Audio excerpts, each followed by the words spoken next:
Hello friends, আমরা যাচ্ছি বঙ্গাইগাঁও থেকে বৃন্দাবন, রাম মন্দির, অযোধ্যা, কাশী বিশ্বনাথ। তো তোমরা দেখতে থাকো আমরা কীভাবে আমরা আছি ট্রেনে। আমরা এখন বেঙ্গল পার হয়ে গেছি, ঘোষকাডাঙ্গা পার করলাম। এখন বাজে 4:40।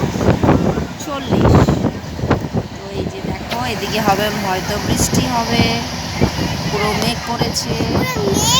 একদম ছড়ছড়া করে দিচ্ছে। হ্যাঁ, একদম মেঘ করেছে, শীতকালের দিন পড়েছে মনে হচ্ছে তাই। খুব ভালো লাগছে।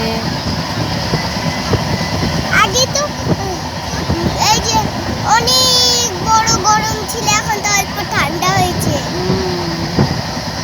আর আমরা যাচ্ছি, এখানে 23 জন একটা গ্রুপ যাচ্ছি, সবাই মিলে।